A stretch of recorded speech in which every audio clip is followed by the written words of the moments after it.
Hey everybody, how are you today? I hope everyone is well. Today is Friday, and this is just a weekly vlog and my thoughts on the Sebastian Rogers case.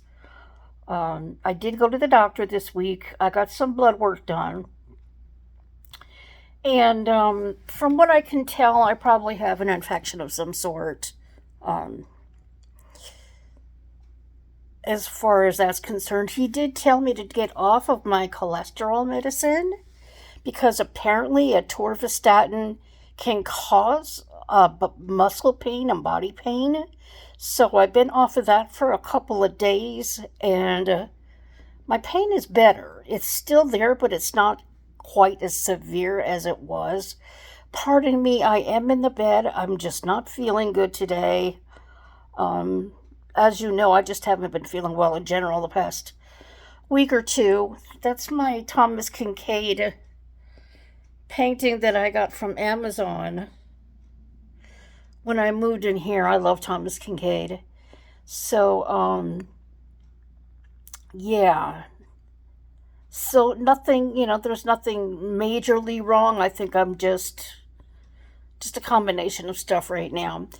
But anyhow, yeah, the weather's been really pretty this week. It's supposed to rain tomorrow, but we've been in the upper 70s and very sunny. It's been really, really nice.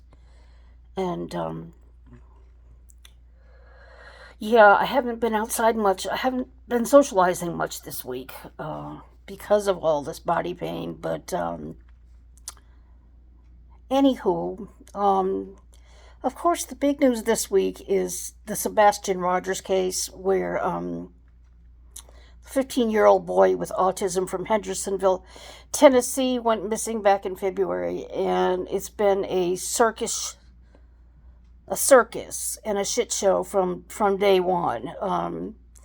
With the parents and these wannabe YouTubers who think they're investigators getting involved and doing, I've never seen so many creators doing podcasts and live streams about this case. The only other case where I've ever seen it this bad was with Summer Wells when she went missing. But this case is crazy. I mean, there are people who are convinced that the mother and stepfather did something to Sebastian. There are people who believe that Seth Rogers, his biological father, did something to him. And everybody has got all their theories, and they're all, just spending hours on it. And I just don't get it, It's like people have nothing better to do than sit on the internet and be armchair detectives. I mean, what the hell? And of course, Bullhorn Betty is one of the worst. And she goes to court next week for her first appearance because she got arrested for violating the protective orders that the family put up against her. And she seems to think that she's going to get away with it all and it's going to go away. And if that happens, she will be more dangerous and unhinged than she is now. And that's bad because she's already crazy enough. She's just, she's been accusing the parents since day one that she came on this case. She came into this case like 4 months after it happened. And she has a pattern of doing this. She doesn't always come into cases right away. The same thing with Summer Wells. She and Molly Golightly, they came in 6 months later. I mean, they don't start from the beginning. They just, they insert themselves into cases. They go out and they pretend they're law enforcement and they go around talking to witnesses, talking to people, and it's just not their privilege to do something like that, And they're just constantly inserting themselves into cases where they don't belong. So I don't know what's going to happen with this case. Now Dog the Bounty Hunter is joining in, and it's getting crazy. So it'll be interesting to see what happens next week with Bullhorn Betty and her court appearance. She's been violating those restraining orders every single day since she was let out of jail. So it'll be interesting to see. Oh boy, and you sure can see all of the scars on my forehead when I fell from... When did I fall? 2 years ago? 2 years ago, July, I had gone to see Keith Urban, and I fainted and fell face down on the concrete. And in this video, whoa, you can just see here, and these white spots are from it. I mean, my face got so messed up in that fall. It was just crazy. I can't believe that 2 years later, I guess these are going to be permanent, you know? Because it was so bad. I had a cut here, I had a cut here, I had a noggin here, I had a noggin there. I mean, it was awful.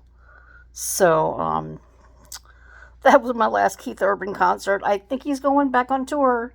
I'm sure he is, because his new album goes out September 20th. I pre-ordered it on Amazon, so I'm very, very excited about that.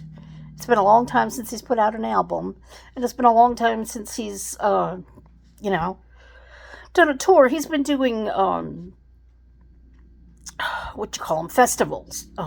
Usually in the summertime when he's not doing a major tour, he'll do festivals all summer long. So, and that's what he's been doing this year. And then he's going to be starting a tour. Well, he is doing a show like September 10th in Australia, leading up to his release of his album on the 20th. And then we'll see what happens from there. He may start a European tour like he did last time, and then come to North America. We shall see. Louis Capaldi did that as well. When he had his last album come out, he started out off in Europe, and then he did the North American tour. So, and as far as Louis is concerned, he's still on hiatus. We have seen pictures of him out and about. He's got a home in London, so he's just living his life and feeling better. I don't know what his plans are for the future. I sure hope he does put out another album. I mean, as far as touring, I would rather not. He did tour. It just took so much out of him on the last leg with the last album. I would certainly hope that his handlers would be more mindful of his condition if he ever does go back out on the road. I mean, to do concert after concert after concert when you've got a condition like that, along with stress and he has Tourette syndrome, plus he's got a lot of I can't think of the term, but stress. I can't think of the term. Yeah, worried about my brain. I'm not really working well lately. But anywho, yeah, anxiety. That's what it is. He has a lot of anxiety, and so I just hope that if he ever does come back, that they're more mindful about that. So I care about my artists. I tell you, I get very, very involved with people that I enjoy, and so Keith and Louis have been my main favorite artists that I've kept up with, for a long time. So, anywho, that's about it. Oh, I've lost 12 pounds. You may not be able to tell here because I'm sitting on the bed, but I'm glad about that. Nothing crazy, just cutting down. I'm still having my one ice cream when I do the main big shopping at the beginning of the month. And yeah, so I'm very, very pleased about that. And hopefully I'll keep going down. So that's about it for this week. I hope everybody is doing well. And I'll see you guys next time. Bye.